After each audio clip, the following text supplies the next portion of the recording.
I'll bet you think I can hear music that you can't hear. I just realized. I'm sorry. I was just having a moment. Okay, so I'm Abby Hagyard. That was Valerie Prevert, and beside her, Mom on You Can't on television, beside her, a bunch of Care Bears, and behind that, behind over here, all the kind of fun shoes and things that Mom Valerie never ever wore, but dreamed of often. And I'm here today with ABCAST 403. You know, you podcast. I thought, why would I call it a podcast? My name isn't Pod, it's Abby, so it's an ABCAST. So this is ABCAST 403. And I've been doing these things twice a week since December 2021. And I made a promise to myself back then that it was going to be time for me to return to the work I had been doing. And I'm going to, first of all, take a warming beverage sip, and I urge you to join me, whatever it is that you're having in the moment. And I want to just do a quick backstory for the new people. We have new people on LinkedIn. We have new people on Instagram. We have new people on YouTube. We have new people on Twitch. We have new people on Facebook. 3 groups and my page. And I want to thank you all for making this grow quietly. It's not, this isn't a money stream. This is me talking to you. I'm walking here and I'm talking here.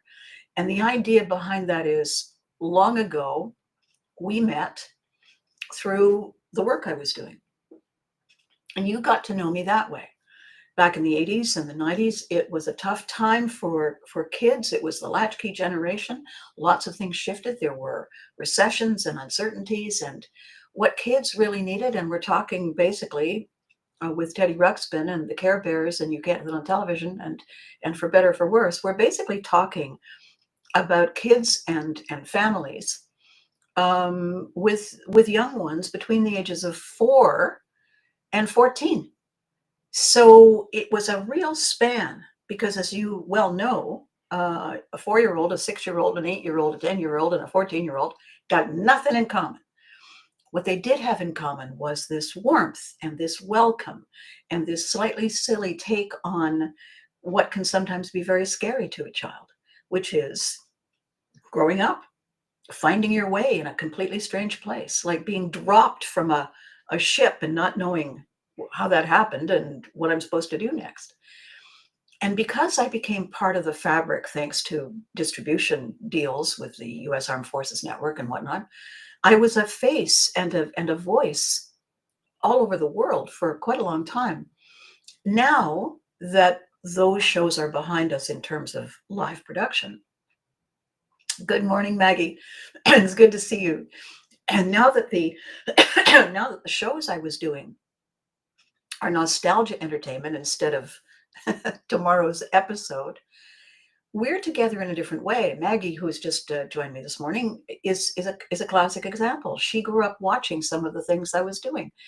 She's in a life space at the moment where she's looking at shifting gears and carving new paths. And she stumbled across these videos and said, "Oh my God, that's Mom, that's Abby," and she's walking me through it. Who'd have thought that would have happened? And this is what these videos are about. I am shifting my career path slightly. I'm bringing all of the best of Mom and the Care Bears and all the characters. I'm bringing all of the best of that, all of the best of my creative stuff when I began writing books and publishing for other people, as their mentor, as their coach, when I began coaching CEOs and entrepreneurs and emerging artists on how to find your ground and stand on it and say, "I'm walking here. This is me. This is what I stand for. This is why my brand looks the way it does. This is what I do and why I do it." And when it was for books, it was how to get the story that's in me out over here where I can love it and honor it and also move on and write a new story. I don't need to be staying there. So my publishing business, Publisher, was basically a here, let me walk you through it. A here, let me show you how to keep yourself safe while you share what is truly you. So what is happening today, now we're in it, is this concept I came up with. I call it Pivotry in motion. So a pivot, everybody knows what a pivot is. It's a sudden stop and a hard turn, usually in anticipation or in response or reaction to something. We prefer that it's a response because it means that you're choosing. A reaction is like freeze, hide, panic. And we don't really want to go through lives helpless. I realize that before you actually can do that thing, before you can say, I don't think so, or tally ho, we have to make a shift in here.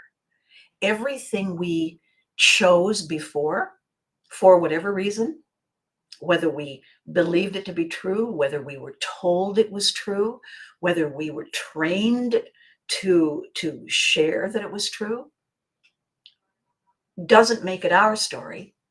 It makes it the story someone gave to us that we have been living our lives by.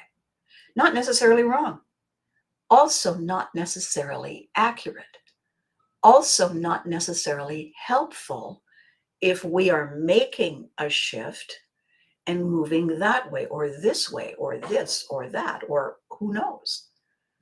That story was written then. We are shifting now.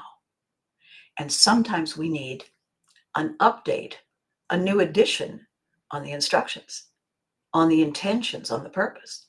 So Pivotry in motion is our creative shift, our creative, we're going that way, our creative chameleon, where we can choose to be not us, but a more appropriate version of us, a version of us with more clarity, with more focus, with a different kind of intention, with a fresh purpose.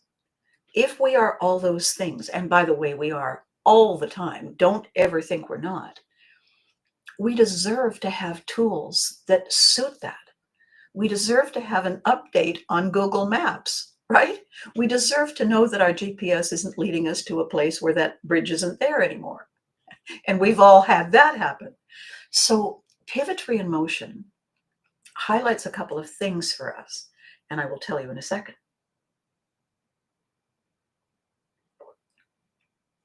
The first thing it highlights and pays tribute to is that moment. We usually don't see it coming. Quite often it's happened to me when I was asleep. I went to bed all in favor of something and I woke up and it was not so much. And I have no idea how that happened. I was sleeping. And then sometimes we're in the middle of something and we think, I don't need to do this anymore. I really didn't need to be doing it 5 seconds ago. I was coasting. I was kind of thinking, oh, well, not that bad, except that, you know what? It is. And I'm done. And I'm done right now. I was actually done, but now I'm really done. I've actually put my little vehicle self in park, and I've turned the off button, removed the keys. And we don't give ourselves time to do that. We don't give ourselves permission to breathe in those moments. We don't stop because we're in full swing, usually running downhill, trying to stay ahead of running downhill. And so the first thing is, what do we call the moment? We have to give it a name. And I came up with a name. I call it the Milo Moment. Milo is an early blooming seed. It's hardy. It's drought resistant and pest resistant, has a bunch of nutrients. It also happens to be the name of a very, very, very much loved fur friend who left us recently. So our Milo moment is the moment when, and then we fill in the blank. So that's the first thing about today. The second thing about today is the recognition that we are in the moment, because it happens whether we're paying attention or not. Good morning, Charles. Had to drop in quick to say good morning, good morning, good morning, good morning to Kat. It's our anniversary, Charles. And by the way, it rained all day. It rained all day yesterday. Oh my God. I wore the same coat. It was raining, and it's going to rain again today, and it's supposed to rain tomorrow. So it's an anniversary of your visit. How crazy is that? And just for the rest of you, Charles and Kat came all the way up to spend some time with me in Ottawa, Canada, and it rained the entire weekend they were here. We could still see all the beautiful trees changing colors, just that they were wet. But we got to do all kinds of wonderful things as well. So back to my point today. We all have a Milo moment. And in that Milo moment, we all choose to be the person we need to be to navigate it. We may have been coasting. A lot of us do. A lot of us get complacent. A lot of us think, you know what? I'm good. I got this. But we don't check in often enough. And then all of a sudden we do check in. Something catches us by surprise and we go, oh, when did that happen? When did I stop paying attention to that? How long has this been going on? And then we go into a complete tailspin because we're in panic mode, because it's fight, flight, freeze, or hide. No. What we need to do is say, that's enough of that. That's enough of that. I channel this version of me, and here we go. Now, those two things happen to all of us. And my subject today is about one of them. Because our Milo moment, our sudden aha, also gives us permission not merely to look at ourselves. Oh my God, Miami Airport, where are you going? Where are you going, Maggie? Good morning, Freddie. Good morning. And for the rest of you, the comments that are coming up, I'm seeing all these people, and so I'm answering them because this is interactive, right? The fact that I'm the one doing this doesn't mean they're not the ones doing this. So what happens to us in our Milo moment has two solid sides, and then that third side, which is the side we spin on like a coin, okay?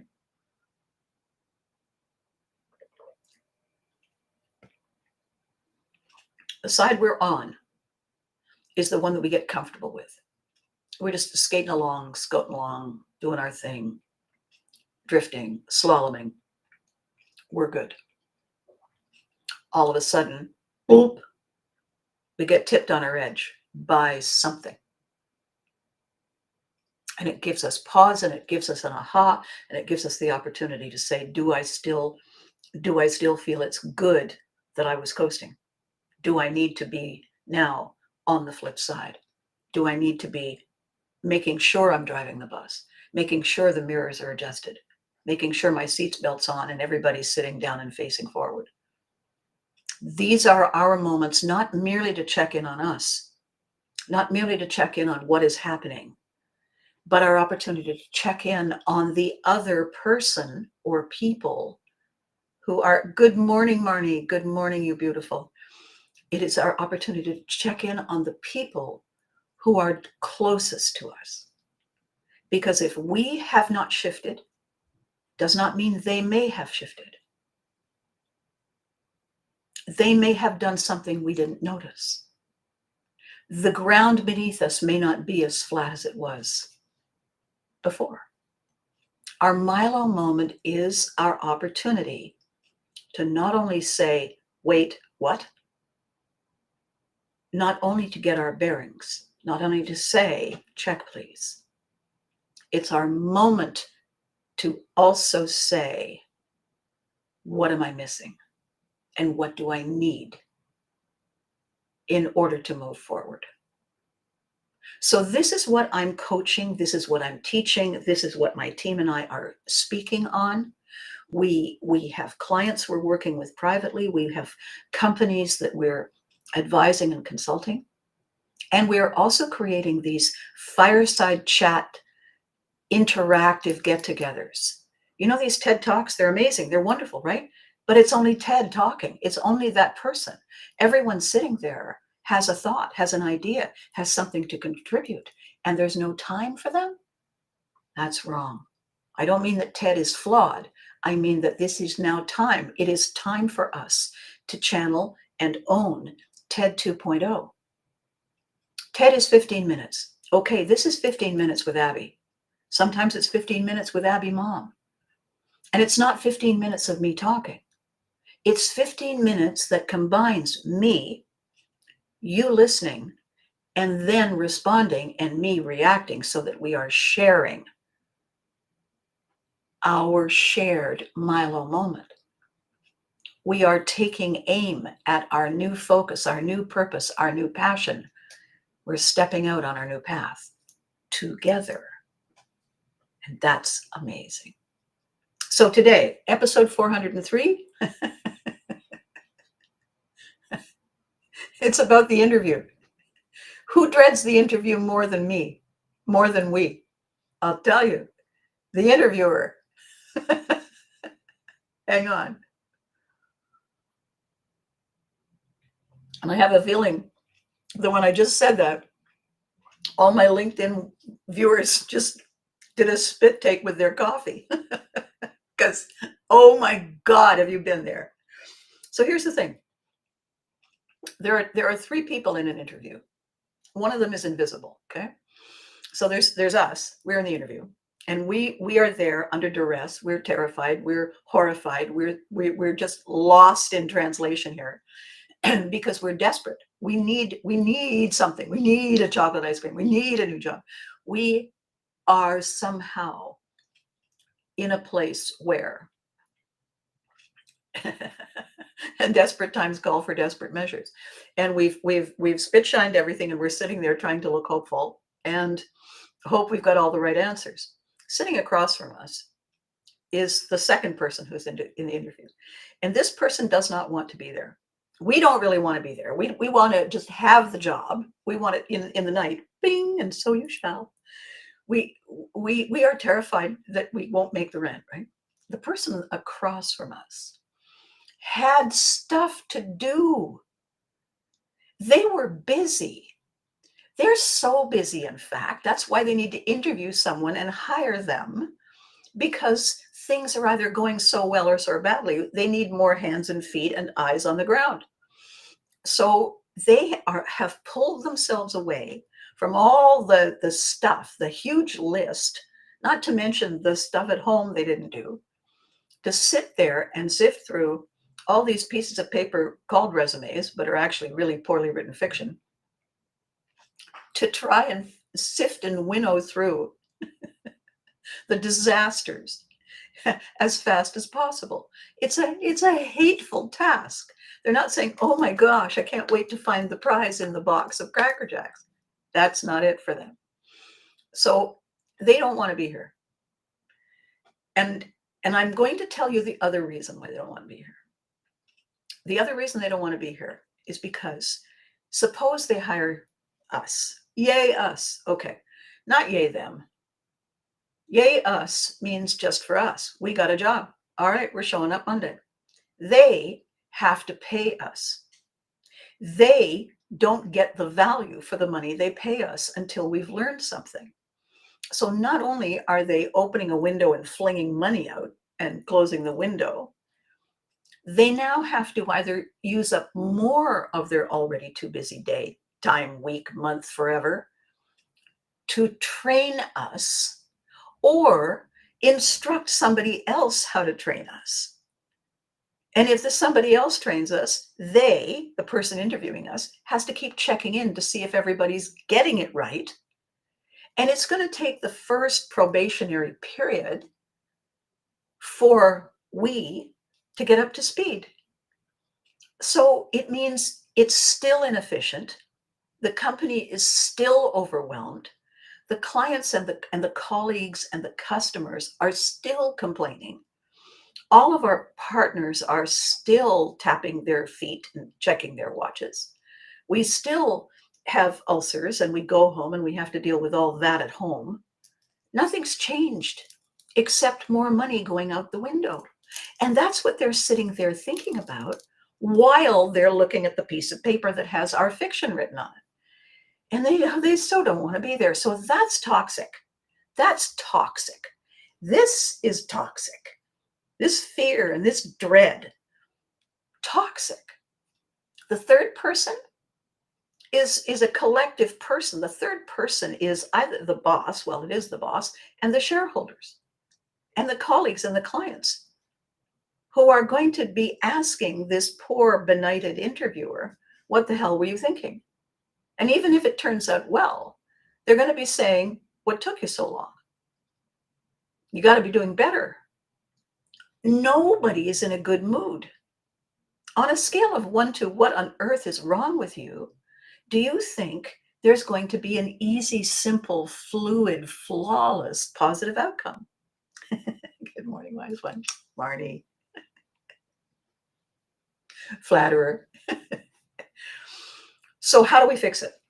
Well, I'm going to tell you how we fix it. And you know what? When I tell you, you're going to go, well, that was easy, wasn't it? Hang on. Are you leaning in, my LinkedIn corporate CEO entrepreneur buddies?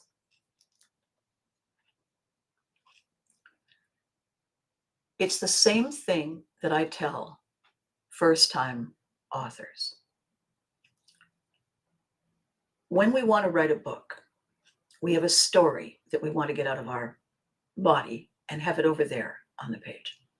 We need to get it out because it's in the way and it's clogging things up, and we're passionate. And also we may want to pay homage to someone or something. Fair enough. However, we're not the one buying the book. Our name is on the cover, we wrote it.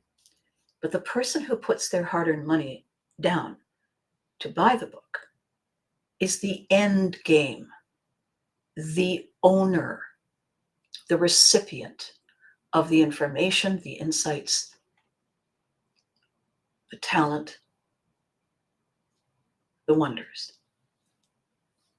They're buying it to help themselves. They're buying it to soothe themselves. They're buying it for their betterment. We are the collateral benefit, the collateral beneficiary. The money is the benefit. We are the collateral beneficiary. They are the owner. They are the one who will use the tool, use the insights, use the information. Therefore, it only makes fundamental sense that we should shape the book, shape our story, shape the insights to serve them. So I always tell every single one of my author clients, we always write 2 books. And I say we because I've written a bunch of my own books. We write the first book to get it out of our head. We write the first book to get it out of our heart, out of our energy pathways, to get it over there so that we can still love it, but we love it from afar. And then we adapt it. We translate it to benefit the owner who says, here's my money, this is mine today. We make the details more universal. It doesn't have to be the character named Abby Haggard, who was standing at the corner of Walk and Wait at 10:47 on Tuesday in May. It can be someone venturing outside on a late spring day, mid-morning. And now it is about all of us. And I haven't made it not true. I have made it universal. Correct? I know it's correct. So let's go back to us and the interview. There's 3 unhappy people in that interview. We are the only one with the power to change that dynamic. We actually, crazy though it sounds, crazy though it seems, we are the one who holds the power in an interview. You know why? Because we know how to change that energy. We know how to shift that dynamic. You know how we know? Because I'm going to tell you. That's how. Here's what we're going to do. Dry throat. It's a good assumption that the interviewer is in some way overwhelmed by something. Now, they may be forward thinking. They may be actually quite fine in the workplace. They may be the kind of people who say, in the next quarter, we're going to need, so I'll start interviewing now. That could be possible. Sure. However, every person sitting across from us, every interviewer sitting across from us, has many hats that they wear. They are not simply an interviewer. They are also a son, a daughter, a sibling, a parent, a friend, a colleague, a neighbor. They are someone recently jilted. They are someone who is still staggering through the aftermath of something that blindsided them totally. Those are all their private hats that they wear. You can't, no matter how effectively you use a later folder where you write the things down that upset you and then pat the cover that says later and put them away to deal with.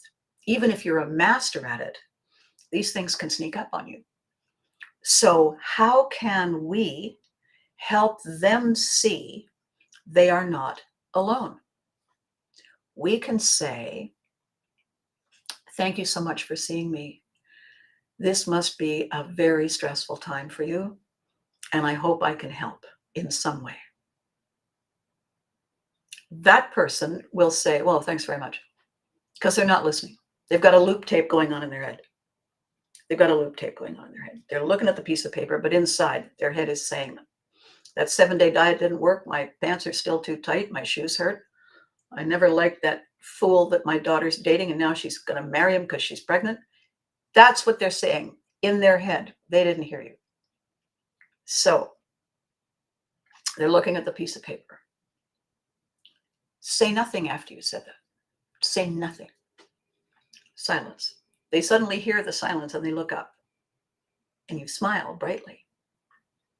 And you say your name. I'm Abby Hagyard. And then say nothing. And they say, oh, yes. And I am whoever they are. Still say nothing because it's their interview. They look down and then they ask any number of just basically mile marker questions. So according to your fiction here, how do you feel you could benefit us? And how do you this and how do you that? And tell me everything about yourself while I'm still not listening.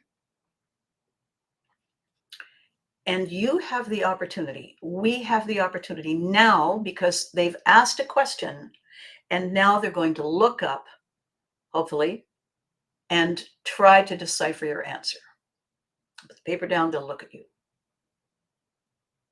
And we have a choice. We can talk about us because they've just asked us to. They can talk about, and it's a crazy question they've asked, we know nothing about the company. How the hell can we tell them where we see ourselves in 5 years? How the hell can we tell them how we think we can benefit the business moving forward? They know all those things. They assume we know it because that's one of the flaws of humans. You're down a path, you think everybody's down the path with you. We can say, before I answer your question,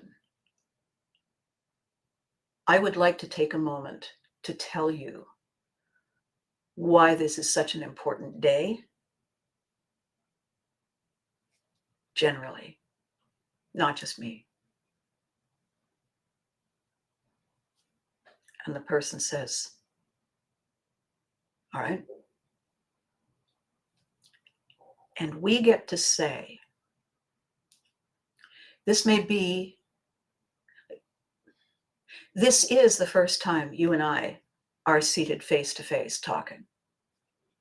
This may be the only time for a long time that we get to do this again, because you have a business to run, a job to do, and I will be busy training.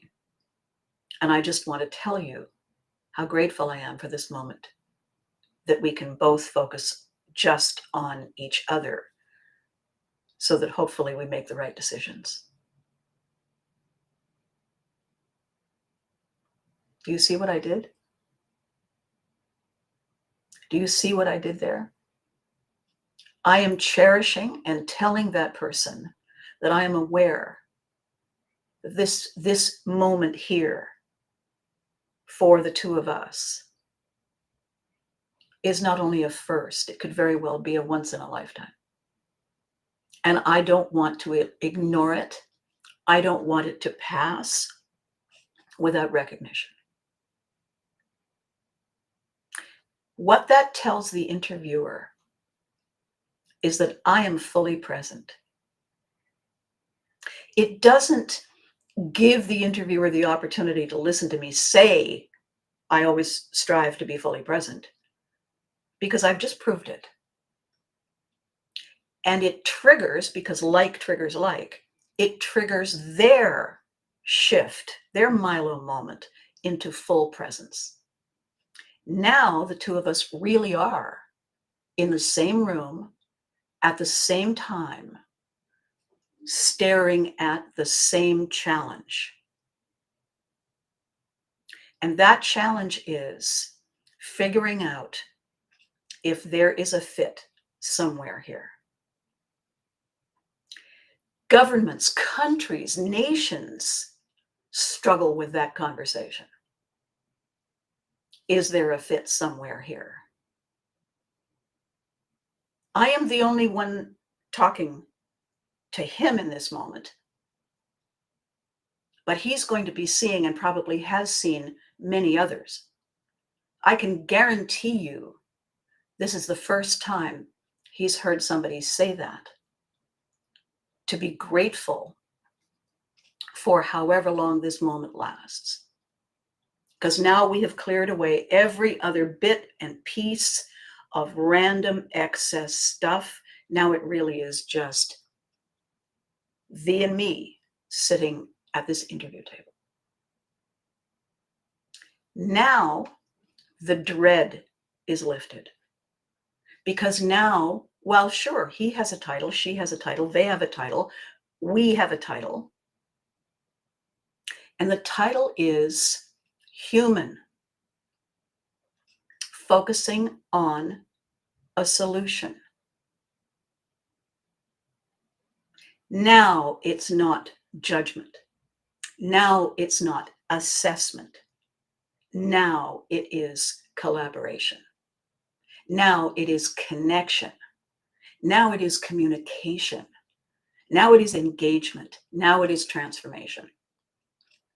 Now we have something to work with. Because even if we don't get the job, we have an opportunity at the end of that interview that we should not ignore. We will have made an impact on that person, and they are someone in their organization. We have an opportunity at the end of that interview to ask for two things, and there is no reason that we will not receive them. The first is, after we say thank you, and they say whatever it is they say, we'll be in touch, or not, say, before I go, I'd like to ask for two things. I'd like to have your business card, if I might. Yes, of course. Yes, of course. Because they always have a business card. And the other is, if I am not the preferred candidate, I would like to have your permission to list you as a reference at my next interview. What sort of reference would you want? How I conducted myself at the interview. They will have a very difficult time saying no. Why? because what we did in that moment, in that interview, was give them the honor they deserve, give them the recognition they deserve, allow you and they to remove all the hats and sit here and say, how do we fix this? I'm going to tell you a story. Usually I do it the other way around, but I want to tell you what happened to me yesterday. The branch of the bank that I deal with is closing. And so I have to move what I'm doing to a different branch. And I discovered in the outreach to the person who I would speak with that I had to go and get documents notarized. And I hadn't had to use the services of a notary here. I had recently, 2 years ago now, used them in the other city when I was closing up and selling and shifting everything to come back to Ottawa. And it was a nightmare. What I had gone through was a nightmare of put down and disrespect and stalling tactics and inefficiency and expensive mistakes. And it went on and on and on. And it was on the heels of the death of someone. And so there was a lot of emotion going in, a lot of exhaustion, confusion, overwhelm, and stress. And then on top of that, all of these dealings. And I had never dealt with a notary before. So my only experience dealing with a notary was that nightmare of 3 months duration. And so the moment this very kind person on the phone with me from the bank said I needed to go to a notary, every alarm bell in my subconscious brain went off so loud I almost couldn't hear the person on the phone. And I muscled my way through the conversation. I managed to sound like I was remembering everything. I said, can you please email me all these details, because this is quite overwhelming. And it's bringing up a lot of difficult stress from first opening my accounts. The person was very, very sympathetic. I completely understand. These are difficult times for us all. I will email you, and if there's anything you're not clear, please, blah, blah, blah. And I will send you a list of notaries in your area. Thank you. That email came. I got all the paperwork ready that I thought I needed. I double-checked everything on the email. I put everything together. I got in the car. I went to the first notary place. It was closed. I had checked that they would all be open online. It was closed. When I tried to call, it went to a recording. I got in the car. I went to the next one. It had moved to another location. When I tried calling, it went to voicemail. I looked up the third location that this beautiful, wonderful, thoughtful person at the bank had given to me, and the oddest thing happened. The phone was answered by a very calm and soothing voice and gave me directions that were not the ones in the email. And I said, am I not calling so-and-so? And he said, oh, no, that happens all the time. It's a misregistering with the phone company. And he said, just Google the address. And I said, absolutely. And when I Googled the address, the crazy thing is that from where I live, I had to go to 2 different points in town that were out of the way. This notary was literally 5 minutes in the other direction from my front door. And I thought, so I went. And it was easy to find, and there was lots of parking. And I walked in the door and I said, you have a walk-in service? And he said, I know. Well, we're out of the way. Come on in, sit down. This won't be difficult. I said, my appointment is that. And he said, this is going to take 5 minutes. And I said, really? Because in my very brief experience with those other notaries, it was hours and hours and hours, and it was expensive, and it was just mind-numbingly exhausting and insulting and confusing and just unnecessarily inept. It was inept. And so I sat down and I said, do I need to fill it? It says I have to fill out all these forms in front of you. And he said, you don't need to do that. The bank will do that. They have all that information. You'll just need to sign. I said, but don't you have to witness? And he said, you're here. I've got your ID. So he stamped it, bunk, bunk, bunk, bunk, bunk, bunk. He said, you just need to sign this and this and this. And I did. And he said, here's the little machine. Here's how much it is. I took out my little card. I went, boop. And I said, that's it. And he said, and that's it. Have a great day. And I said, may I have several of your business cards? And he said, sure, by all means. Well, may I ask why? And I said, because I'm about to go to a bank and I want them, because they referred me to all kinds of things, I want them to refer you. And he said, well, I would like that too. And he handed out the box and said, take as many as you like. And he said, where do you live? Because I told him also the 5 minutes, and I told him, and he said, you know, I don't go downtown much. He said, I find I get so stressed that when I come home, it takes me hours to decompress. And I said, I may have to just come and visit you and have coffee. And he said, anytime. And I said, thank you. Now, I wasn't going to go and have coffee. We both knew that. But I walked out of there, and my stress walking in had been off the charts. By the time I walked out, literally less than 10 minutes later, because we had stayed to chat, I was back to my regular me, my regular programming. Why? Because he was a calm person. He loves his job. He's efficient at his job. And what he did was erase the previous hour of anxiety instantly. He made me laugh. And you know what a good laugh does? It just zeroes out all that cortisol. So I got in the car and I drove to my bank. My bank is situated in the building where I am a member of a private club and I have access to free parking. And I parked and the valet said, it's good to see you again, Abby. And I said, same to you. And I got on the elevator and I went to the bank and they took me right away and I sat down and I said, okay. And I told the person I'd never met before what had happened. And she said, oh my gosh, yes, give me all his cards. I said, I'm keeping one. And then she said, now let's see if we can walk through this and get this done for you in a way that gives you permission to enjoy the rest of your day.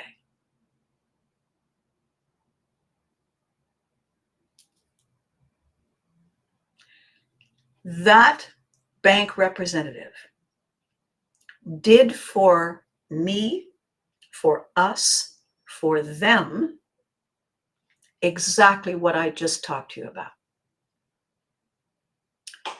She took ownership of the process of erasing the dread. She was in a good space. She saw and read from the emails what I was bringing to the table, the invisible baggage that I was bringing to the table. She said, I love your coat. And I said, thank you. I love your nail polish. And she said, thank you. Yeah, one of them chipped and I don't know why. And then I realized it was her mouse finger. I said, it's your mouse finger. You're chipping your nail. She said, so we bonded. We bonded as females. We bonded as humans. We bonded as individuals on a common mission, heading for the first time together down a shared path, right? Totally different from what I had been anticipating for 3 days. There were a couple of glitches. There were a couple of questions. There was yet another hangover, holdover from that other bank that had put a category incorrectly that could have just snafu'd everything within a month. We caught it. And so I congratulated her. She congratulated me. We were on the phone with her supervisor. She congratulated both of us. The bank and the shareholders and all of the investors and everybody would congratulate us eventually. We all knew that. And when I walked out of there, I said, this is my conversation for tomorrow. The dread, who else dreads the interview more than we do?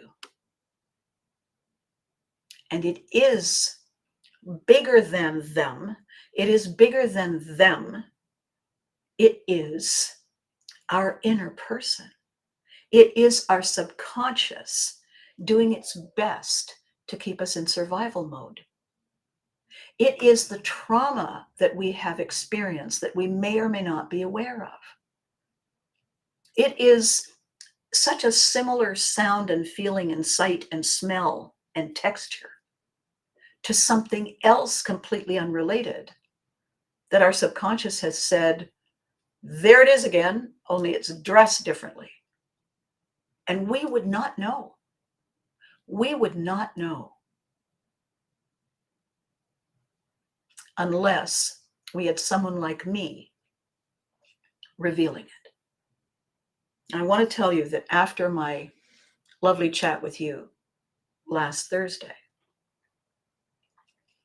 my producer partner Gary and I got in the car and we drove to Montreal from Ottawa to meet with the really deeply caring, talented, committed Canadian military veteran who has organized, designed, and built a service dogs training academy specifically geared to PTSD episode reversals.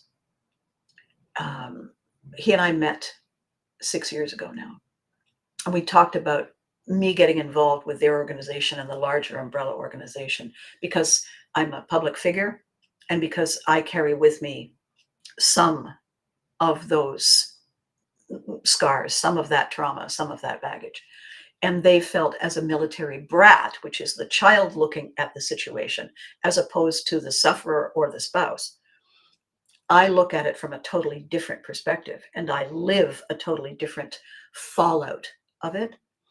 They felt that my insights would be valuable.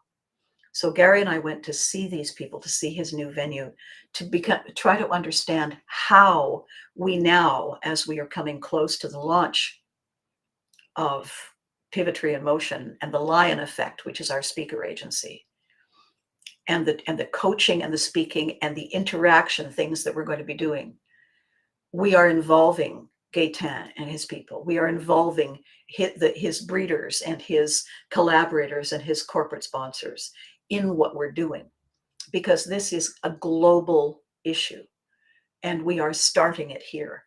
We are the pond with the stone, and we are going to drop the stone. The splash will launch the ripple effect and the splatter effect so that we can share what we know, share our insights on the process of success and the practice of resilience in the face of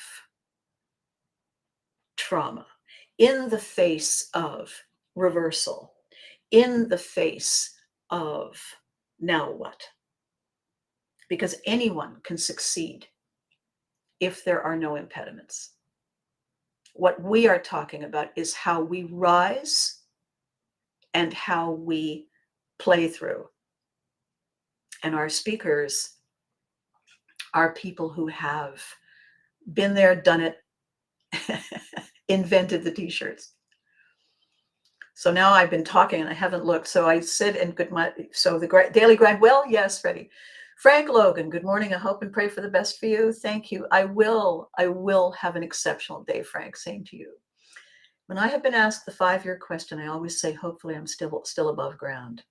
The 5-year question. Where do you see yourself in 5 years? I think, Miss Maggie, what you need to say, 5 years ago, if you had asked me that question, I would not have said, sitting here with you. And I am thrilled and excited at this surprise. So I would like to answer your 5-year question this way. I hope I'm still above ground. I intend to still be providing value. And I anticipate exciting new surprises and see where that gets you. All of the three are true, correct? So I told you about the interview. I told you about what happened to me. I told you what my baggage is. Now here are the tools. So you ready? Hang on a quick second.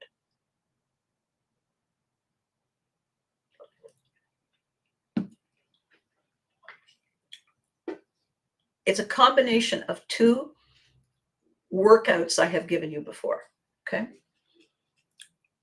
The first part of this,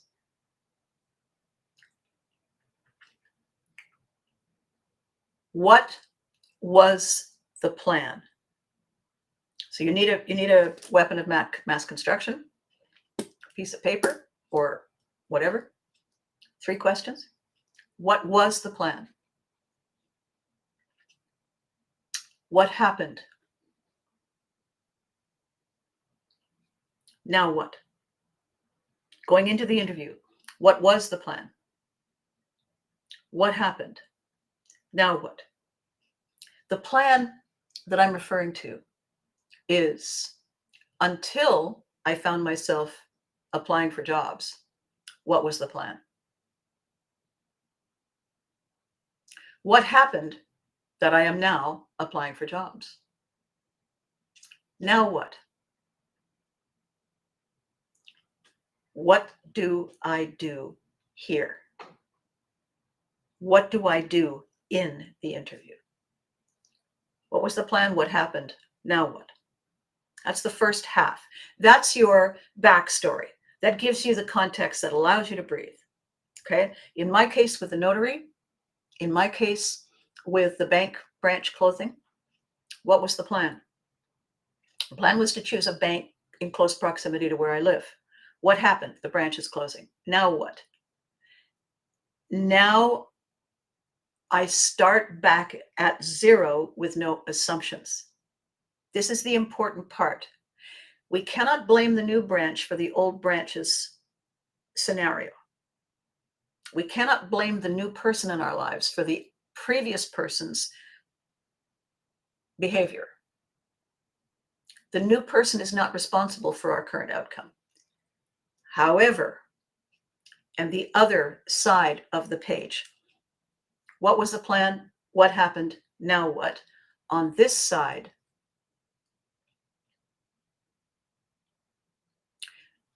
what is it for?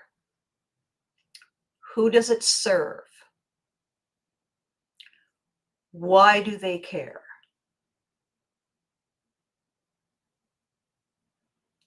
Who is it for? Who does it serve? Why do they care? Who is it for? Okay, I'm at a job interview. Who is the interview for? It is for that person. Whatever their responsibility is, this interview is for them.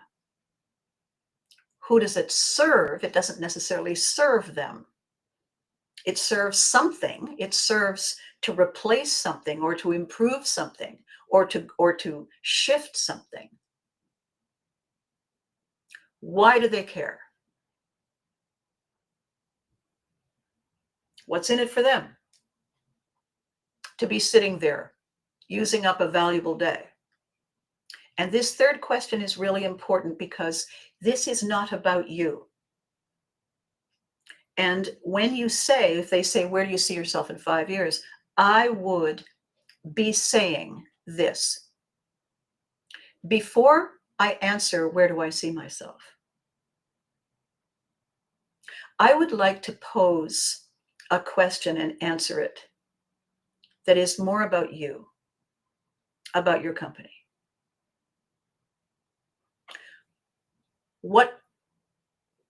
What function do I serve? What does it change? Why do you care? Although I don't know enough about the company to speak knowledgeably, there is a hole in the fabric. There is something now missing, maybe broken, maybe it is a new direction and you need to put down a new foundation, you need to have new equipment, new eyes on the ground. Something has changed for you. And the change requires change.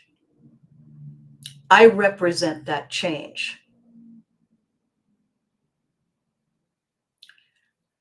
I want to answer your need.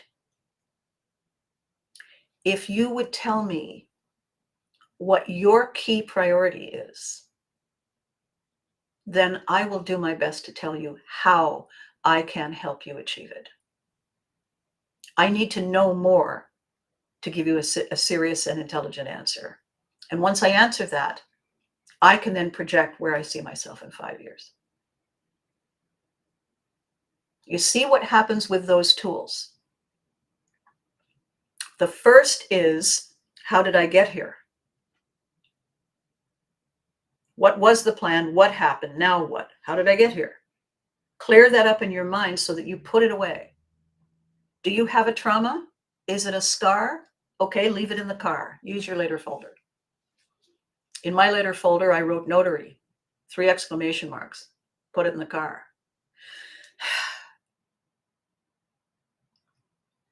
When I got back in the car from the notary, I drew a heart, drove to the bank. After you've answered those 3 questions, look at the other side. Who is it for? What does it serve? Why do they care? And answer that. And if you prep that way, you're halfway there. If you prep with those tools, you're halfway there. And because we are zooming in on our launch, I'm saying this in every video now, and I'm also going to be next week talking about it in my posts.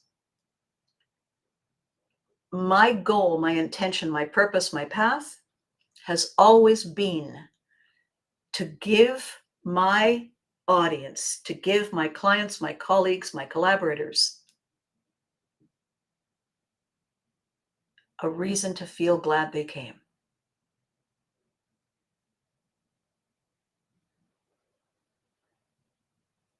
The first rule of marketing is get their attention. The second rule of marketing is make them glad they came. The third one is inspire them to come again. My goal is to make sure you understand that you are not alone. Whatever is wrong is a function of misunderstanding, miscommunication, lack of showing up on anyone's part at any time, and the stuff we haven't dealt with. It's in the way vying for attention. I have the tools. I've coached so many thousands of people. And then I portrayed all of that coaching, all of that positivity on television. And I'm still doing it because I'm still here. So don't forget that. You know where to find me. You know who I am. You know where I am. And we can discuss how I can help. Because I am not trauma-free. We have that in common, thee and me. The difference is, I know it. The difference is, I see it. The difference is, I honor it. And I work around the edges at it. So now here we are, coming up on 11 o'clock, the hour. And before we go, I want to say to you, the leaves are falling off the trees in the northern climates. The sun appears to be coming up and setting in different times. Actually, it's what we're doing, but you know what I mean. The temperatures are different, early and late. And our very primitive brain and body is getting set to hibernate because that's where we come from. And I want to remind you that that is not a bad thing. These are normal behaviors.